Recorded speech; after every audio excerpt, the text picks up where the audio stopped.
In September 1943, trains carrying German prisoners of war began moving quietly through the English countryside, their windows covered, their destinations unknown to the men inside. For many of them, this moment was supposed to mark the beginning of revenge. Not justice, not imprisonment, revenge. They had been warned of it for years, told that Britain would repay German bombing with cruelty, told that captivity in enemy hands would be brutal, humiliating, and unforgiving. As the train slowed, as the air changed, as the guards prepared to open the doors, certainty still held. Whatever waited beyond those gates, they believed they were ready. They were not. For German soldiers captured during the Second World War, Britain was not simply another enemy nation. It was an idea, carefully constructed long before capture ever occurred. From the earliest days of the war, Nazi propaganda had framed Britain as a decadent, vengeful empire, weak in spirit, cruel in practice, a nation that ruled through hypocrisy and punishment. British civilians, they were told, hated Germans not as soldiers, but as people. The message was consistent and relentless. If you fall into British hands, you will suffer. If you are captured, you will pay. This belief was not a side effect of war. It was deliberate psychological preparation. German soldiers were conditioned to expect revenge because expecting it made resistance easier. Fear hardened obedience. Certainty removed doubt. If surrender meant torture, then fighting on always seemed preferable. Even when defeat became inevitable, many soldiers clung to these ideas. They were not abstract warnings. They were reinforced through speeches, training manuals, newsreels, and rumor. Britain was portrayed as the enemy that smiled while it punished, polite on the surface, merciless underneath. By the time German forces began surrendering in large numbers in North Africa in 1942, and later in Italy and Western Europe, these expectations were deeply embedded. Soldiers carried them like equipment. They shared them in whispers as they waited behind barbed wire. They repeated them during long marches to collection points. Revenge was not just expected, it was assumed. Many of these men had grown up during the rise of the Third Reich. Their education, youth organizations, and military service had all reinforced a single worldview. Germany was encircled by enemies who feared its strength. Britain, in particular, was described as an aging imperial power desperate to maintain control. According to propaganda, British society was held together not by principle, but by exploitation and brutality. Its treatment of colonial subjects was used as proof. If Britain could rule others through force, then German prisoners would receive no mercy. This narrative gained power as the war intensified. German cities were bombed, civilians were killed, entire neighborhoods were reduced to rubble. Each air raid hardened the belief that Britain would seek vengeance not only from the Luftwaffe, but from any German it could reach. Soldiers captured after the bombing of Hamburg in 1943 often believed they were personally responsible in British eyes. They expected punishment for crimes they had not committed, simply because they wore the uniform. As capture approached, these expectations did not weaken, they intensified. Soldiers taken prisoner in North Africa were told by their comrades that Britain might appear civilized, but that camps would be harsh and degrading. Those captured in Italy feared being paraded, starved, or beaten as examples. Rumors spread faster than facts. A single story of mistreatment, real or imagined, could shape the fears of thousands. Transport itself reinforced anxiety. Prisoners were moved in crowded trucks, trains, and ships, often without knowing their destination. The lack of information allowed imagination to fill the silence. Britain became a looming presence long before it was seen. Men wondered whether they would be separated permanently from their units, whether they would be interrogated endlessly, whether their names would be recorded for punishment after the war. By 1943, Britain held tens of thousands of German prisoners. Many more were expected. The British government prepared camps across England, Scotland, and Wales, often in rural areas far from cities. These camps were built according to international law, following the Geneva Convention. But the men being sent there did not know this, or if they did not trust it. Nazi propaganda had portrayed international law as a myth used by enemies when convenient and ignored when not. For German prisoners, the journey to Britain was often the most psychologically intense phase of captivity. Ships crossing the Mediterranean or the Atlantic were moments of isolation. Surrounded by guards who spoke another language, cut off from news, cut off from familiar sounds, the mind turned inward. Fear became structured. Some men prepared themselves mentally for beatings. Others rehearsed how they would endure hunger. A few resolved not to show weakness, believing dignity was the only defense left. The idea of revenge shaped even small expectations. Food, they believed, would be deliberately inadequate. Medical care would be withheld. Work would be exhausting and meaningless. Religious practice would be restricted. Letters from home would be censored or destroyed. British guards, they were told, would enjoy humiliating Germans, reminding them constantly of the feat. This belief was reinforced by memories of how Germany treated its own prisoners and enemies. Many soldiers assumed that all nations behaved the same way in victory, that cruelty was universal, that restraint was weakness. If Germany had bombed Britain, then Britain would bomb German prisoners psychologically and emotionally. Revenge, they believed, was inevitable. As the war progressed and Allied forces gained momentum, capture became more common. German soldiers surrendered not in defeat, but in exhaustion. Yet even surrender carried fear. Hands raised did not mean relief, they meant uncertainty. Many soldiers later recalled that the moment of capture was filled less with terror of death than with dread of what came next. Not the battlefield, the camp. Those destined for Britain often did not know it at first. They were processed through temporary holding areas in North Africa, Italy, or France. Only later were they selected for transport overseas. Britain needed labor. Agriculture, construction, and infrastructure demanded workers. German prisoners would supply that labor, but this was not explained to the men themselves. For them, being sent across the sea felt ominous. Why Britain? Why so far? The crossing itself was quiet. Guards maintained discipline, but not cruelty. Still, silence was interpreted as calculation. The absence of visible punishment was unsettling. It did not fit expectations, but most prisoners assumed the real treatment would begin upon arrival, that politeness was temporary, that revenge required patience. As ships approached British ports, prisoners strained to see the coastline. Some expected ruins, others expected hostile crowds. Air raid damage was visible in certain areas, reinforcing guilt and fear. This was the land their country had bombed. Surely anger waited here. Surely resentment would be unleashed once the prisoners were beyond international scrutiny. British authorities deliberately avoided spectacle. Prisoners were disembarked quietly, often at night or early morning. They were moved quickly away from ports. This absence of drama was confusing, but not reassuring. For men conditioned to expect violence, calm felt like a prelude. Trains carried them inland, through fields, through small towns, through landscapes that did not match propaganda images. Britain was supposed to be decaying, chaotic, oppressed. Instead, many prisoners saw order, farms operating normally, civilians going about daily routines. This did not ease fear, it deepened it. How could a nation so calm have suffered so much bombing? Where was the rage? Inside the trains, conversations were cautious. Some men wondered whether British restraint was a trick.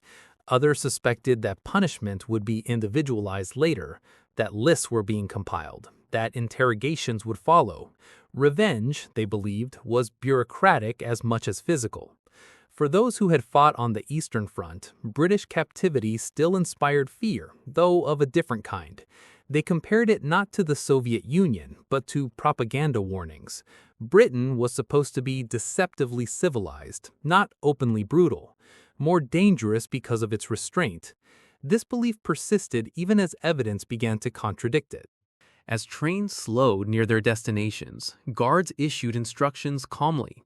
Prisoners were told to remain seated, to collect their belongings, to prepare to disembark in an orderly fashion. The tone was firm, but not aggressive. This was unsettling.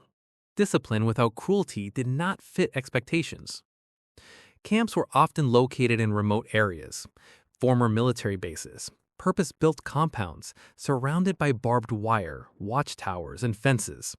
From a distance, they looked exactly as prisoners had imagined: enclosures, control, confinement. The physical structure seemed to confirm everything they believed. Whatever happened inside those fences would be hidden from the world. As prisoners stepped off the trains, they noticed details they had not expected. Guards did not shout unnecessarily. Orders were given clearly. There were no insults, no blows, no public humiliation. Still, fear remained. Many assumed this was temporary, that true treatment would begin after processing, after registration, after the first night. For some, the greatest fear was not physical punishment, but moral judgment. They believed British captors would view them not as soldiers, but as representatives of a hated ideology, that individual identity would be erased, that collective guilt would be enforced. This belief made every interaction tense, every glance felt evaluative. Processing was methodical. Names were recorded, units identified, personal items logged. Prisoners were searched, but not roughly. Even this neutrality was suspicious. Revenge, they believed, did not have to be immediate. It could be slow. As they were assigned to barracks, prisoners took note of cleanliness, wooden bunks, blankets, heating. These details were observed but not trusted. Many believed they were being shown a facade, that conditions would worsen once attention faded. Night fell. The camps grew quiet. Guards changed shifts. Lights dimmed. For many prisoners, this was the moment they had feared most. Alone with their thoughts, far from home, in the heart of the enemy nation. They waited for something to happen, for shouting, for punishment, for retaliation. Nothing did. This silence was not comforting. It was disorienting. Years of preparation had led to this moment, and reality refused to align. The absence of revenge created tension rather than relief. Mind searched for explanations. Some concluded that British cruelty was psychological, that kindness was meant to weaken resistance, that confusion was the weapon. Others clung to certainty. Tomorrow, they believed, would reveal the truth. Work assignments would be harsh, food would be scarce, discipline would be severe. The first day was always calm, they told themselves. The shock comes later. As dawn approached, the camps remained orderly. Guards conducted routine checks. Roll calls were efficient. No insults, no violence. Breakfast was distributed. Simple but sufficient. Bread, margarine, tea. This was not what they had prepared for, but it was still early. At this moment, standing inside British captivity for the first time, German prisoners remained suspended between belief and reality. Everything they had been taught told them that revenge was coming. Everything they were seeing suggested something else entirely. The contradiction had not yet resolved. It had only begun. This was the edge of certainty, the final moment before assumptions would be tested not by argument, but by daily life. What followed would not be a story of physical suffering, but of psychological collapse, of beliefs unraveling slowly, quietly, one observation at a time. And it began the next morning, when British captivity revealed itself not through punishment, but through routine. In September 1943, the next morning arrived without incident. No shouting, no punishment, no announcement of rules designed to humiliate. German prisoners woke inside British camps to a sound they did not expect to hear in captivity: normality. Roll call was conducted calmly. Names were checked, numbers matched. Guards spoke clearly, without insults or raised voices. The prisoners stood stiffly, waiting for the moment when restraint would give way to revenge. It did not come. Instead, they were dismissed back to their barracks with instructions for the day. Simple instructions: work details, meal times, basic regulations. This was the first fracture.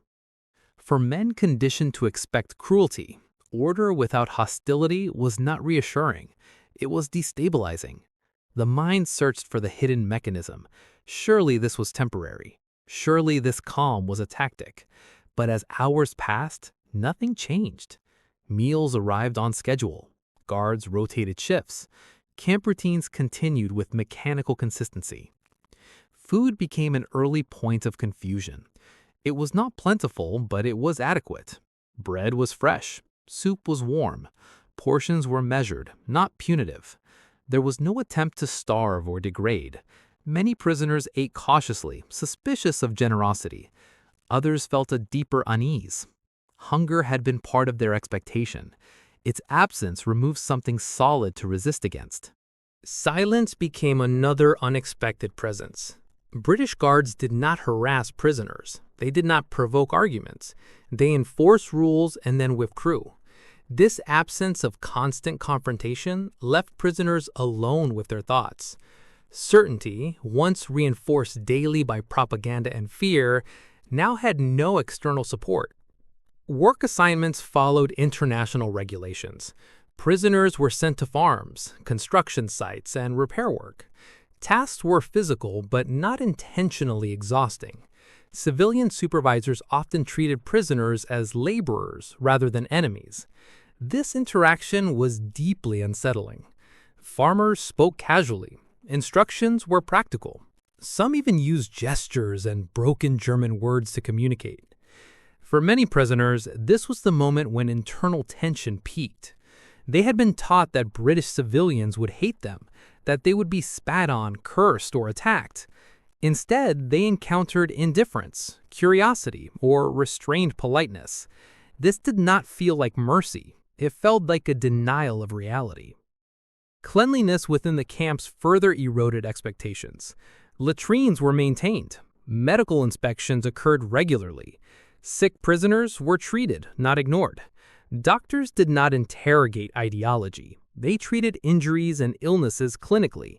This impartiality confused men who expected moral judgment to accompany care. Letters were another shock.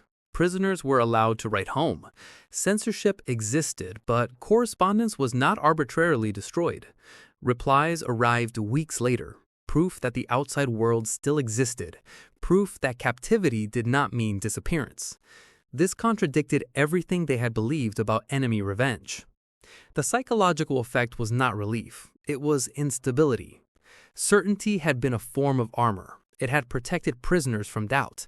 Now that armor was cracking, men began questioning not just British behavior, but their own assumptions. If this enemy was not behaving as expected, what else might be untrue? This internal conflict manifested in subtle ways. Some prisoners withdrew, becoming quiet and watchful. Others grew argumentative among themselves, defending propaganda narratives with increasing desperation. Any example of strict discipline was magnified into proof that cruelty would eventually surface. Hope was dangerous. Many preferred suspicion to vulnerability. Routine became the enemy of belief. Days repeated without escalation. Guards enforced rules consistently, not emotionally. Punishment existed, but it was measured. Infractions resulted in reduced privileges, not beatings. This predictability undermined fear. Fear requires uncertainty. British captivity offered structure instead. The absence of revenge forced prisoners to confront uncomfortable questions. If Britain had suffered bombings, why was anger not directed at them? If they were hated, why were they treated with restraint? Some prisoners rationalized this as arrogance, others as manipulation. But over time, explanations weakened. Diaries kept secretly by some prisoners reveal this slow erosion. Early entries express fear and vigilance. Later ones record confusion, notes about food quality, about weather, about conversations overheard between guards. Mundane details replaced anticipation of punishment. This shift was not intentional. It happened gradually, without ceremony. One of the most destabilizing realizations concerned fairness. British guards did not single out prisoners based on rank or ideology. Officers and enlisted men were separated according to regulations, but treatment remained consistent. There was no collective punishment, no symbolic retribution for air raids or battlefield losses. Guilt was not assigned indiscriminately.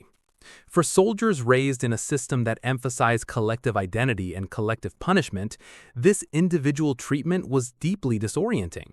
They were not being treated as symbols, they were being treated as prisoners, nothing more, nothing less. Over time, some prisoners noticed that British guards seemed uninterested in their political beliefs. Conversations, when they occurred, were practical: weather, work, football. Guards did not attempt ideological confrontation. This absence of propaganda felt like a vacuum. German prisoners were used to constant messaging. British silence spoke louder. The collapse of certainty did not lead immediately to acceptance. It produced anxiety. If everything they had been told about Britain was false, what else had been distorted? This question was dangerous. It threatened the entire framework that had justified years of sacrifice. Some prisoners resisted this realization fiercely. They doubled down on belief. They accused fellow prisoners of weakness. They framed British restraint as temporary or strategic. They warned others not to be deceived. These men often isolated themselves emotionally, clinging to ideology as stability. Others began to observe more openly. They noticed that British civilians did not flinch when prisoners passed, that children were curious rather than hostile, that newspapers were not filled with calls for vengeance, that British society appeared tired, not vengeful. This realization was not comforting. It was unsettling. Revenge would have been easier to process. It would have confirmed expectations. Its absence demanded explanation. The psychological impact extended beyond individuals. Within camps, social dynamics shifted. Authority based on ideological certainty weakened. Those who insisted on impending cruelty lost credibility as weeks passed. Quiet observers gained influence. Conversations became cautious, analytical. British authorities did not attempt to exploit this shift overtly. There were no lectures, no forced re-education. Instead, exposure did the work. Exposure to routine, to restraint, to contradiction. This approach had long-term consequences. Prisoners began comparing British captivity not to propaganda, but to their own experiences under German authority. The comparison was often unspoken, but it existed. Orders given without shouting, rules enforced without humiliation, punishment without spectacle. The realization did not produce admiration. It produced discomfort. It challenged deeply held assumptions about power, discipline, and control. Work outside the camps accelerated this process. On farms, prisoners saw British civilians struggling with shortages. Rationing was visible. Food was not abundant, yet civilians shared what they could. Prisoners worked alongside them, not beneath them. This blurred the line between enemy and human. Moments of unintended normalcy accumulated. A guard offering a cigarette, a farmer explaining machinery patiently, a civilian returning a dropped tool. These were small acts, but they carried disproportionate psychological weight. Over months, certainty continued to erode. Revenge never arrived. Instead, time passed. Seasons changed. Leaves fell. Frost formed on fences. Routine persisted. Post-war testimonies often describe this period not as captivity, but as suspension, a time when identity became uncertain. Soldiers were no longer fighting, no longer advancing, no longer retreating. They existed in a controlled environment that contradicted their beliefs daily. This contradiction forced adaptation. Some prisoners began learning English. Others read British newspapers. Access to information, though limited, expanded awareness. News of the war's progress filtered in. Germany was losing. This reality, combined with humane treatment, intensified psychological strain. If the enemy was not cruel and defeat was approaching, then what had the war been for? This question haunted many prisoners, though few articulated it openly.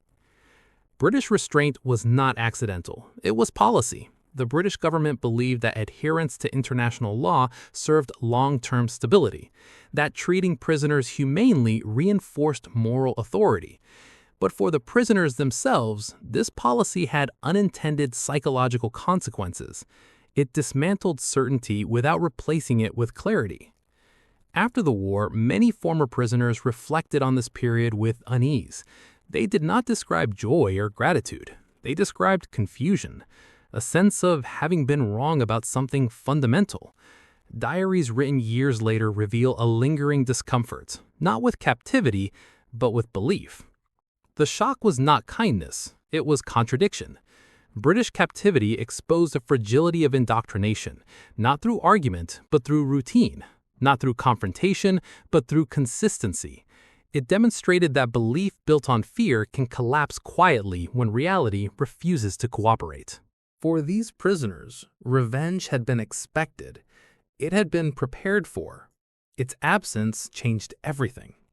Not because Britain was benevolent, but because certainty is powerful, and its loss is destabilizing. When the war ended and prisoners were eventually released, many carried this experience home. It influenced how they understood authority, propaganda, and perception. It did not erase responsibility. It did not absolve guilt. But it complicated narratives that had once seemed simple. The story of German prisoners in Britain is not a story of suffering or salvation. It is a story of psychological disarmament, of expectations dismantled by reality, of revenge that never came and the silence it left behind. In that silence, belief collapsed, and something quieter, less certain, took its place.